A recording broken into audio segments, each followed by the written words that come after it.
This is the Samsung Galaxy S23 Ultra. It looks very similar to before, but Samsung says, what? That's not the S23! Wait, it's not? Can you edit that out? This is the Samsung Galaxy S23 Ultra. And as you can see, it's almost identical to the last one. But there's some genuinely new stuff here, like a new chip and a new camera. But is that all?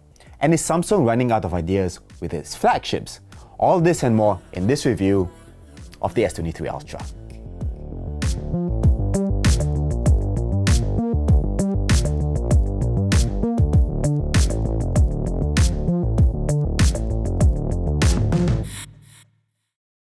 This is not the first time Samsung has reused the same design for its top-of-the-line models.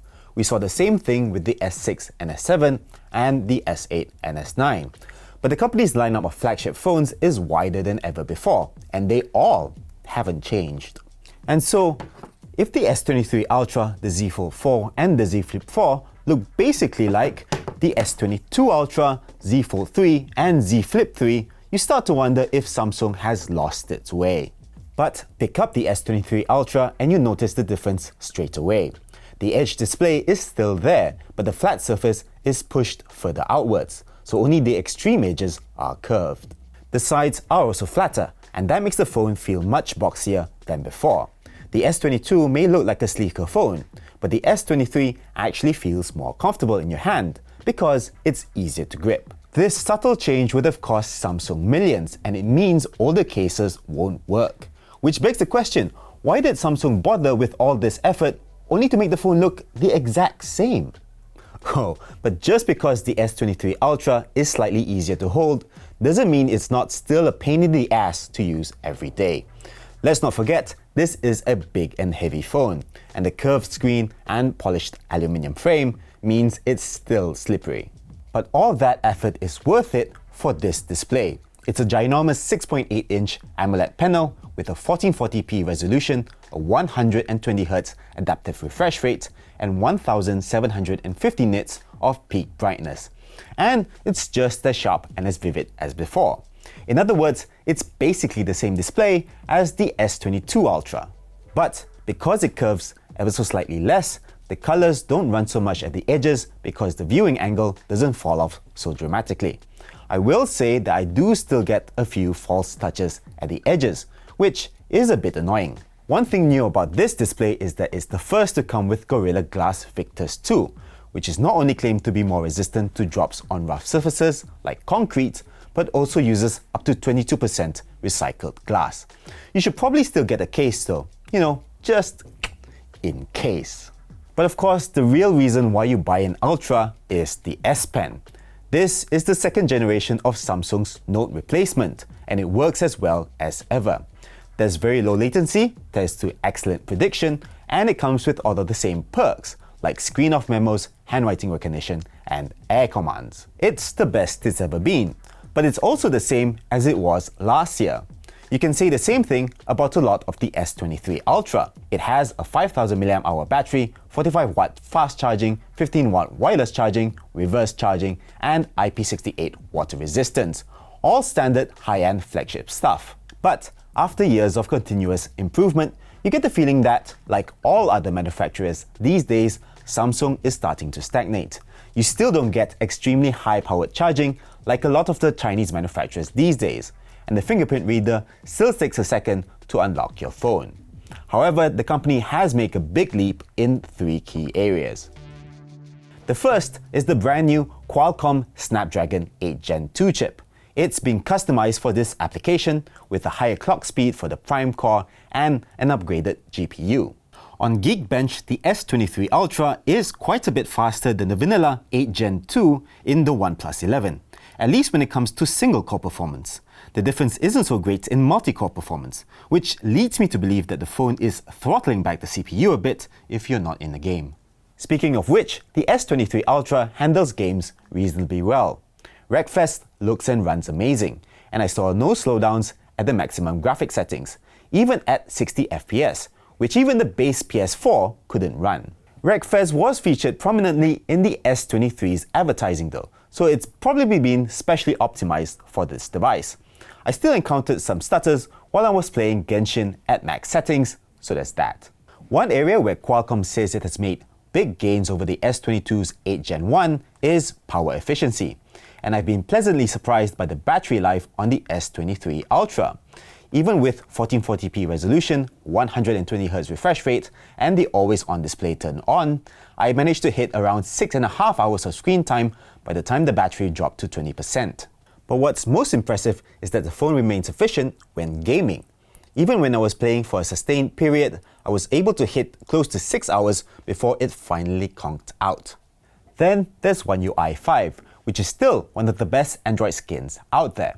People talk about how iOS copies features from Android, but this time it's Samsung that has taken a lot of inspiration from iOS 16, particularly in terms of lock screen customization. You hold down on the lock screen itself to change your clock, your wallpaper, and even choose the kind of notifications you want. It all feels very familiar, especially if you used iOS 16 for any amount of time. But you do at least get the option to add a video wallpaper, which is nice.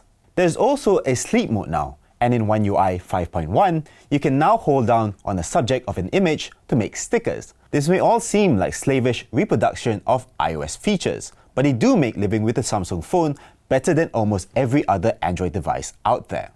Just, Samsung, if you're listening, can you please let me map the long press of the power button to the Google Assistant and not Bixby? Please? And then there are the cameras. Yes, you've heard about the 200 megapixel main camera, which fits all of those pixels into the same 1/1.3 inch sensor size.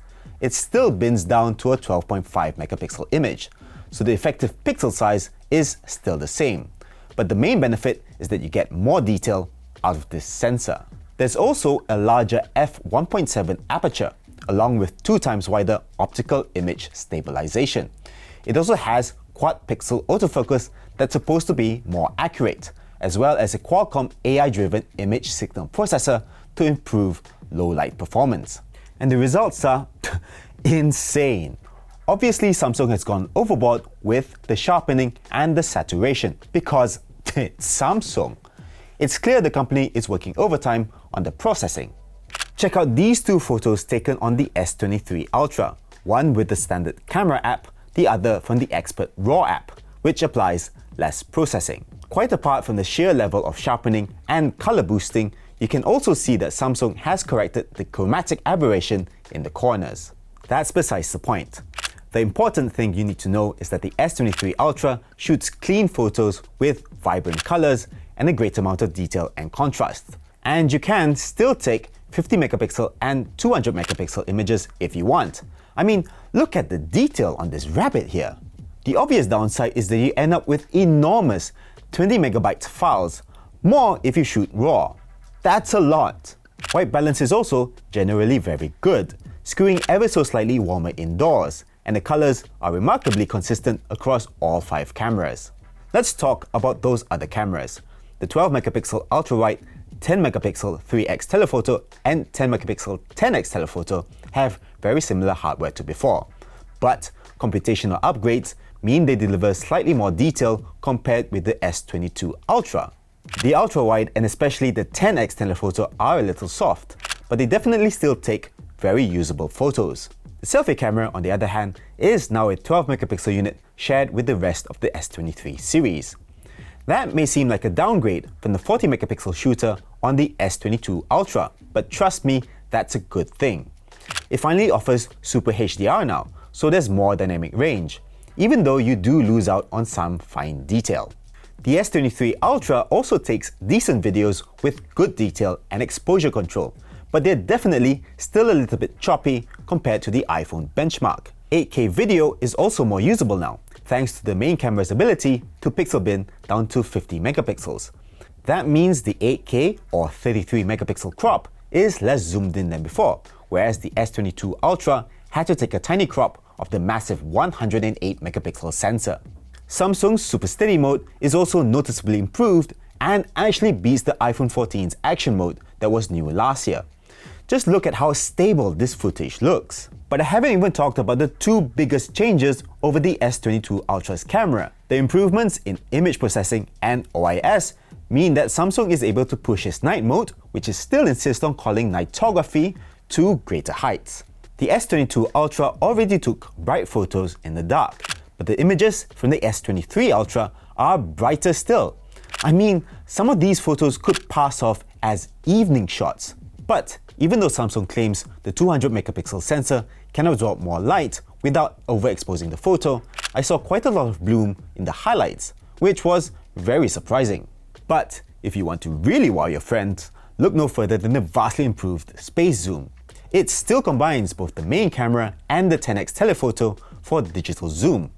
But there's a whole lot more pixels to play with, and there's extra AI horsepower from that Qualcomm ISP. The net result is far greater detail than before. Just look at the two photos at 30 times zoom. The one from the S22 looks like I fed Duke through DAL-E, whereas the one from the S23 Ultra actually looks good. We're in this weird situation where the 30x digital zoom actually looks better than the 10 times optical zoom. Go all the way up to 100 times zoom and the illusion falls away a little bit. It's just way too soft and indistinct.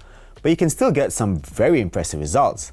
And no, this isn't Marques Brownlee's shot, but ours. But the AI rears its ugly head elsewhere.